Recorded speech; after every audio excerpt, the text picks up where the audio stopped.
Dorothea, Dottie to her friends, sat hunched over a scarred desk, a relic from when the Grand Duchy of Batheva still had a monarch, when a slow, icy breeze rippled across her skin. She straightened with a groan from her swivel chair. The chair wasn't the only thing groaning. The forgotten letters, parcels, and cards lining the walls of the dead letter department stirred and sighed as if in sympathy. All had died or hatched prematurely before delivery. Dead, perhaps, but the words inside them still gave them a restless sort of power. There was never a breeze down here. The air in the department was as stagnant as the letters, and as stagnant as her chances of ever becoming mail courier second class. She wasn't even third class anymore, not after she let that second letter hatch in front of the Grand Duke. "Blackthorn," she muttered to the satchel hanging like dead weight from her chair. "Do you feel anything?" The sun-faded satchel creaked open one of his cataractic eyes and fixed her with a milky glare. "That's Mr. Blackthorn to you, Dorothea, and the only thing I feel is the crushing disappointment of being paired with you ever since you took the oath of delivery." Dottie scowled. "No, I mean actually feel something. Like the wind." Her eyes traveled down the long hallway. Nothing moved except Sidefold, an old wrinkled letter with a deep crease, crawling stubbornly along the cobblestones, refusing to stay dead. Blackthorn twitched his flap to test the air, then sighed. "Just a bit of wind. The romance letters probably opened a window again. They do get quite hot, you know." "Mr. D." "Blackthorn!" Dottie's cheeks went red with the very idea. She quickly changed the subject. "Anyways, we need to shut that window, else things could get truly ghastly down here." She slung Blackthorn across her chest, hiding the threads where her third-class rank used to be, and strode off down the hall. Even after a month, some of the dead letters still snickered at her as she passed, their paper-thin voices echoing with each click of her heels. "Dottie," Sidefold groaned as he dragged himself toward her. "There has been a what?" She squatted down to better hear his papery rasp. "Been a murder." Dottie shot upright. "A murder? Someone was killed?" She clutched Blackthorn, eyes darting around. Behind her, a parcel chuckled darkly. "No, not a person," Sidefold croaked. "One of the letters." The other envelopes rustled nervously.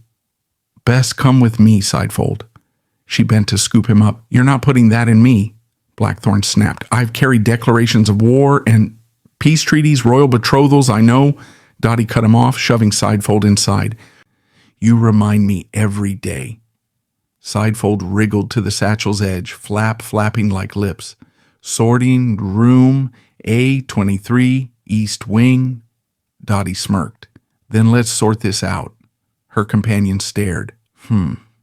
She fixed the hem of her knee-length skirt and marched down the winding halls. 10 minutes later, and only having to check the directory twice, she arrived at the door to sorting room A23. She could feel the icy breeze leaking from under the door, where letters had gnawed at the bottom to escape. She grabbed the wrought iron handle and pulled. Nothing. She braced, heaved, and with a final wrench the door flew open, sending her sprawling back against sorting room F23's door with a thud. Inside, the mountains of undeliverables scrambled away from the center. "That's letterside," exclaimed Blackthorn, his cataractic eye fixed on the pile of shredded paper. "I told you it's murder," Sidefold groaned, dragging himself upright. "That's not murder. That's sheer barbarism, I tell you," Blackthorn sputtered, his clasps clicking with rage. "It can't be that bad." Dottie brushed back a strand of hair that had slipped from her bun and tucked it beneath her postal cap. Then her eyes landed on the scraps. Her voice faltered. "Oh my God." She knelt, arranging the torn fragments. The ink was already fading into the ether, but she managed to piece together the words. "Please, Come home. Your father is ill. The message pulsed once, then crumbled. Another set of letters scrawled across the floorboards in ash-gray script. FNR. FNR? Dottie frowned. Final non-receivable? No initials, Sidefold rasped. FNR? Blackthorn's voice sharpened. Fabian Nigel Rothschild. Bad business, Dottie. Best we leave before it's too late. Dottie waved him off. Never heard of him. Blackthorn's voice softened. Sweet child. The Moore Street slasher, the Midnight Ripper, the letter murderer? Sidefold wailed. We are in danger. Dottie laughed, nervous. So he cut up letters, big deal.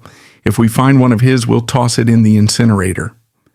Nearby envelopes rustled in horror at the thought of the true dead. Dorothea, Blackthorn whispered, voice tight with memory. Fabian used blood magic. Her hands clenched the satchel strap, white-knuckled. Not blood, magic, Sidefold wailed, other letters joining in. He is unliving. Dottie quickened her pace, trying not to hear the echo of her own heels. She scooped up a few fallen cards. 120-pound stock, sharp as knives. One squirmed in her grip, slicing her palm. A bead of blood dropped onto the cobblestones. The letters around her shuddered. Legends, she muttered, pressing the cut to her skirt. Just stories to scare children. But then came the sound. A crinkling shuffle followed by a thud. Inspector Gareth, she called out hopefully. Only silence. Hello? She tried again. Another shuffle, another thud. Her throat tightened. Who's there? The breeze returned, this time curling up her leg, sliding under her skirt. She stepped back. A whisper wormed into her ear. I have a letter for you. Even the usual murmurs of the dead letters fell silent. Dottie's eyes flicked sideways. Out of the corner of her vision, scraps began to stir. Magazine cuttings, envelopes, postcards, receipts. They clung together, forming the outline of a man. No flesh, no bone. Just a patchwork revenant, silently screaming. He extended a hand. A letter of heavy Bristol board, 140-pound stock, weighted between his fingers. Her courier's training betrayed her. She reached. Her blood seeped into the paper as she shoved it into Blackthorn. The satchel convulsed. Run! She ran, one arm pumping, the other white-knuckling Blackthorn. Behind her, the paperman's laughter echoed, followed by the tearing screams of letters joining his patchwork form. He is here and now. I am marked, Sidefold whimpered, barely audible. The incinerator, Dottie skidded, turning down another corridor. The sound of rustling pursuit followed, always a step behind. She burst into the undeliverables room. A wall of dry heat slammed into her. I don't have to read it, she gasped. I can just burn it. A leg of paper stepped into the doorway. You'll never run fast enough. You'll only grow tired. Dottie yanked out her blue ink courier's pen, scrawling across the envelope, undeliverable, for destruction. The revenant's scraps twisted, grinning. She hurled the letter into the flames. The patchwork man lurched forward. His leg gave way first, then his arm. Scraps peeled loose, scattering like ash. Dottie straightened her uniform. Nothing to worry about. She bobbed her head in self-congratulation. Just need to file postal form T1907 in triplicate and we'll be done. Blackthorn and Sidefold said nothing. Back at her desk, she filled out the forms, stamped and signed them, and slumped into her chair with a satisfied sigh. There, she said, all tidy. She stood, smoothing her skirt, then goosebumps prickled her legs. An icy breeze drifted across the room.